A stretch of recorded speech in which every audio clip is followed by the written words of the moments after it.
fellow YouTubers, welcome back to YouTube Gaming Community number 97.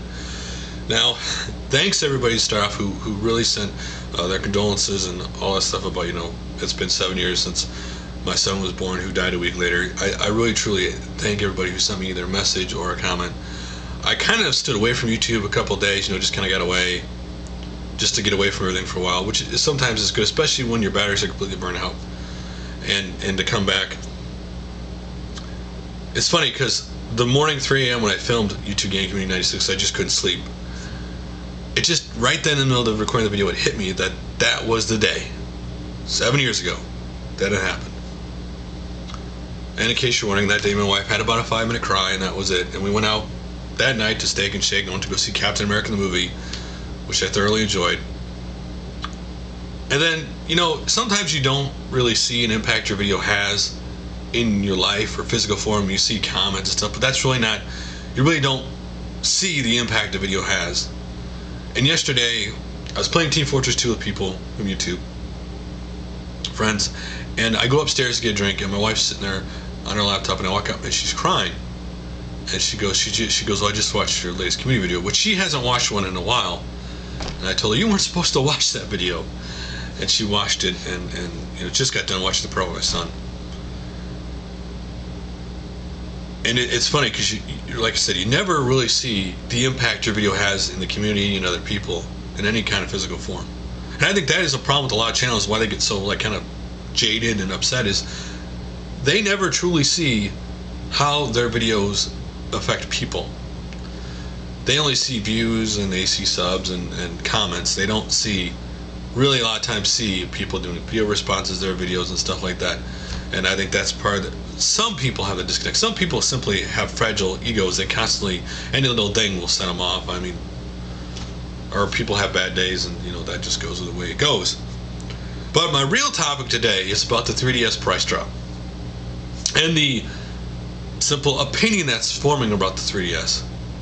Now, as most people know, Nintendo announced that here in the United States, the 3DS's price is going to drop to $169.99. Which is where I thought it should have been from the beginning. I thought it was priced way too high. That's why I didn't go get it. And that people currently on the 3DS will get free games, which people should give Nintendo credit for that, because they didn't have to do that. That was a goodwill gesture for their fans. Say, here's free games because we're lowering the price. They could have done what Apple did, lower the price, and then said, go screw yourself. But they didn't. And what I mean by the opinion of the 3DS, it's starting to formulate out there with 3DS and a lot of people that this is becoming the Virtual Boy 2.0.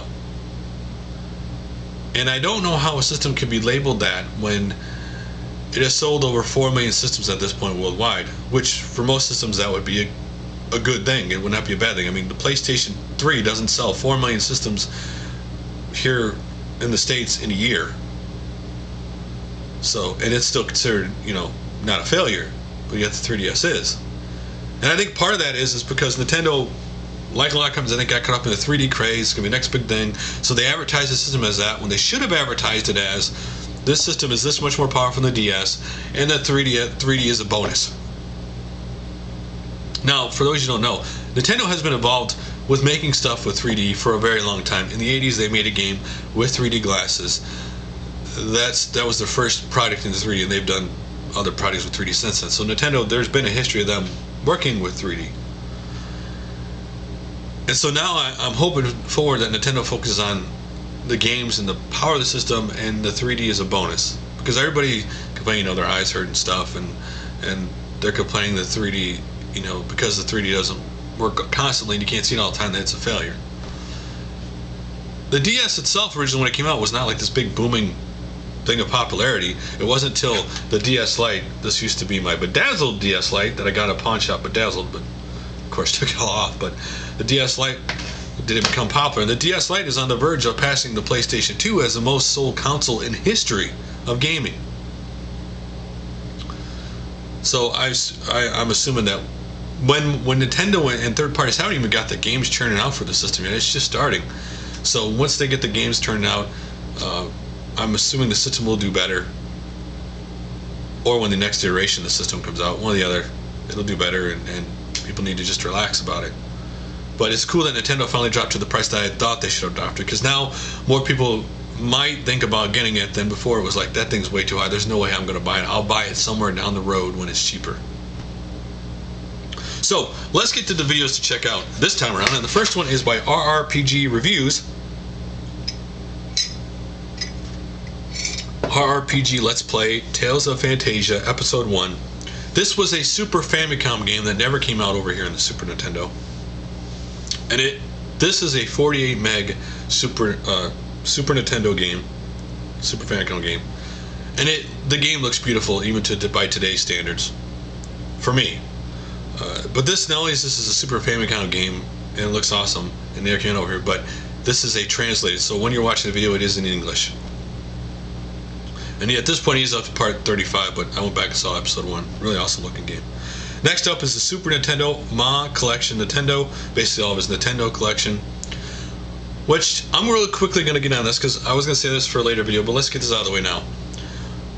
People who say that people watch people's videos for what they have and not them are wrong. The first time you watch somebody's channel, you may watch it because they have an item you like never seen, or they have a lot of stuff, but their personality and what you like about them is why you keep coming back to their videos. If you don't like them, you're not going to keep watching their videos. And the golden boy that everybody rips on this subject is Pete Dorr. I've seen a lot of people, he hoards and he's got all these games, and a lot of people watch his videos simply because they like his videos. And you may find it boring, that's fine. Don't watch his videos. But I just think this misconception that people watch people for what they own. They may start watching people for what they own, but ultimately it's their opinions and their personality and the kind of videos they make that actually appeal to people to stay watching their channel, not just because of what they have. If that were true, then the people who had the most stuff would be #1. And truth is, not every people who are high up there have all the games. I like watching Crow11 for the simple fact that, yeah, he has a massive amount of pickups every week, but he can tell you about the games. He can tell you why he likes the games and memories of the games, and to me that's cool to see. Not, wow, look at all the great games he has. Well, I like to watch collection pickup videos. Well, I like to watch pickup videos anyway because I like to, sometimes, you know, I see that game that I forgot existed, I go, wow, I need to go get that game, or I never knew that existed. And I love game room tours because I'm like, that's an idea for my game room. Maybe I could do that. You know, the Phantom game room that I keep talking about that isn't done yet. But anyway, so next up is YourClubNintendo Hanafuda. I know I pronounced that wrong because I watched the video and I forgot what it's. Card deck review. 800 points from Club Nintendo. They're really cool. And these are the Club Nintendo version. The actual original Nintendo still sells on their website. Really cool cards. Check them out. And then the PS1 review, Battle Arena. Well, let me just show you the game so that you're messing it all up. This game right here. One of the first PlayStation 1 fighting games. I think it was the first fighting game off the PlayStation 1. I actually really enjoyed this game. And not only that, but his channel was just started off. He only has 2 videos, and his comment back to me about it was that the ideal I have with this channel is to review PS1 games in chronological order of release year. Which that'd be really cool to go to back in the channel and see later videos and see how the PlayStation 1 games have changed. So that's really cool. So next up, TheGreenMonkeyKing PC engine, and it has a Japanese name, but the translated version of it is Galaxy Police Legend Sapphire Authentication. It is a very rare game on the PC engine. If you want to go check that out, because he shows you, you know, all the nice artwork in the game case and the gameplay. It's really cool. Next is Big 1G Mark 1 pickups Uncharted and Halo MiniMates figures. If you've never seen those figures, check out the video. And then Atari and Other Stuff My 2600 collection and shoutouts. So he shows you his 2600 collection, this younger gamer, and then he shouts out some people, which is always really cool. Next up is Nintendo 5111 300 subscriber giveaway special, and so check out his video for his giveaway. It's a really cool video. He's giving away a lot of games, from GameCube to Wii to basically all Nintendo stuff. So if you want to see what he's giving away and how to enter, check out his video. And then TheLumberJackass, the name always cracks me up when I say it. Maximus arcade tutorial front end setup. He shows people how to set up the front end of an arcade machine. Really cool if you want to check that out and learn how to do that. And next up, Amisbro's expectations versus enjoyment.